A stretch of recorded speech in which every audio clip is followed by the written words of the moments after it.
here. We will pick up halfway through the quest. That didn't really do anything, did it? Perhaps a little harder.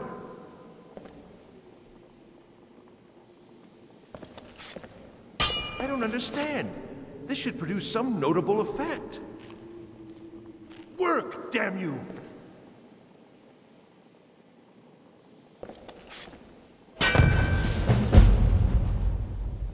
What the f***?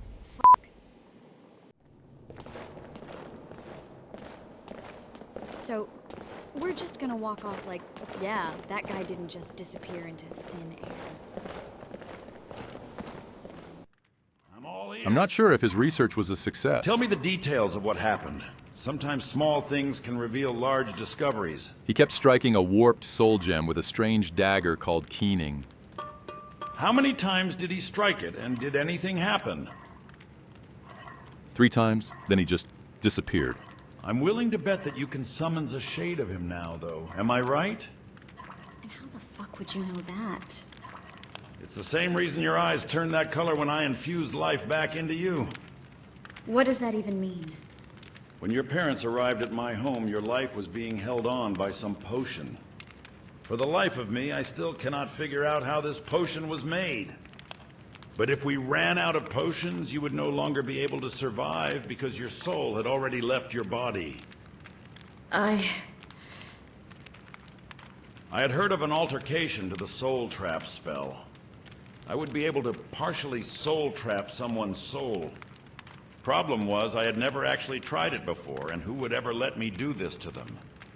Your mother wiped the tears from her face, and without hesitation, she volunteered to have it done to her.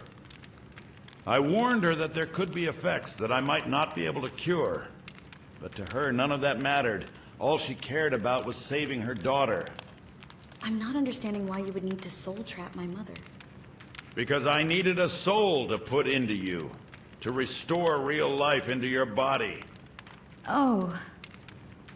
That's right, Gallas. Your mother risked her own life to save you. Seeing the love your parents had for one another, and even more so, the love they showed for their daughter made me focus more than ever. Once I finally got you infused with the partial soul of your mother, you awoke shortly after. To everyone's surprise, when you opened your eyes, there was that bright blue that is seen glowing in your eyes now. Soon after, your mother fell very ill, no doubt from the effect of having part of her soul torn from her. I tried anything I could to give her more strength, but with no success. Your father made it very clear that he would spend the remainder of his life caring for your mother, and I believe he did.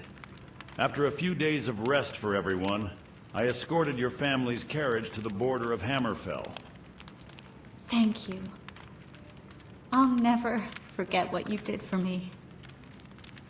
You're quite welcome, Gallas. I only wish I could have done more for your mother. But there is more to discuss after learning the results of Arniel's research and you being recently possessed. Right. Could find something that'll help us. Some rituals allow a soul to be cast into the planes of oblivion, as Arniel found out with his studies. Since you were there when his soul was teleported, you're able to call upon his soul if needed. As far as your eyes go, I can only guess that it was caused by being infused into you as a partial soul. Along with the fact that the other part of that soul was still inside a living being. You're the only known person that this has been done to. As far as Gallas being possessed, that could only mean one thing. For reasons unknown, when your mother died, her soul was forced into oblivion. What plane of oblivion? Well, I wouldn't have a way of knowing, but it does explain how they're able to speak through you. The partial soul that keeps you alive is linked to the soul that was in your mother when she passed on. So, what now? You'll need to find her mother's soul and remove it from the planes of oblivion. But I have no idea where you would start looking, or even get there for that matter. You can start by speaking with the man who created the potion that kept Gallas alive. It seems he may have some knowledge far beyond that of my own. Take this potion. This was all that was left. That should start a conversation with him. Best of luck to you both.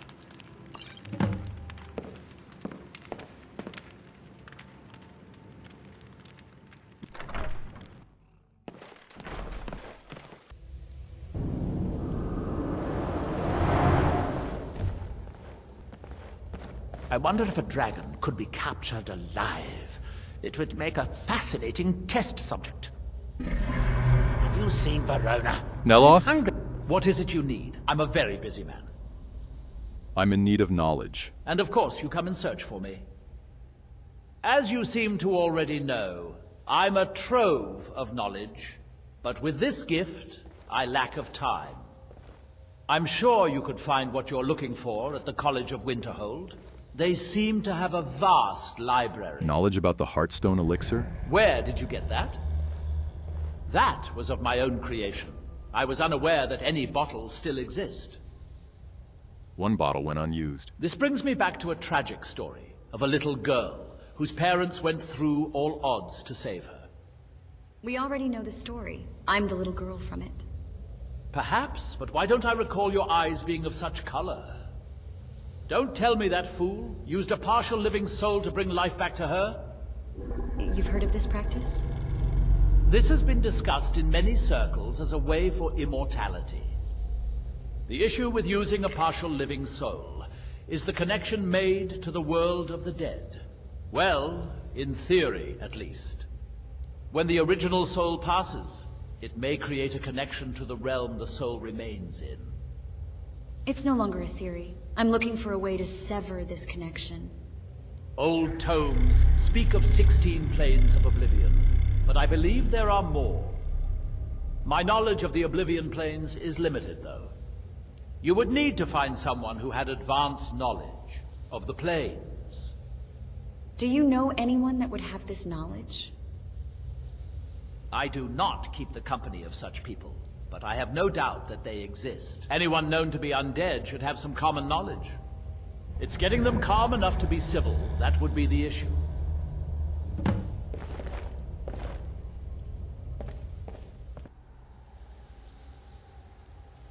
You holding up okay, Gallas?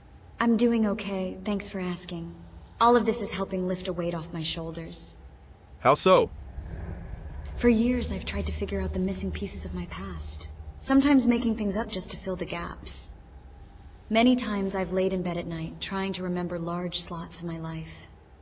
Flashbacks of all the children calling me names, and their parents refusing to let me play with their kids. Even as I got older, my resentment for children grew. Hearing people claim the innocence of children makes my f***ing blood boil. When a kid pokes fun or torments another, they do it not out of fear. It comes in some form of truth. They are not trained to lie. They just speak what they see. Even if what they poke fun at leaves a mental scar, that breeds hate. Are you almost done feeling sorry for yourself? That's what I love about you. You're a fucking asshole just like me. Thanks for always keeping me in check. Let's head back to the castle. Seems that old bitch will be useful after all.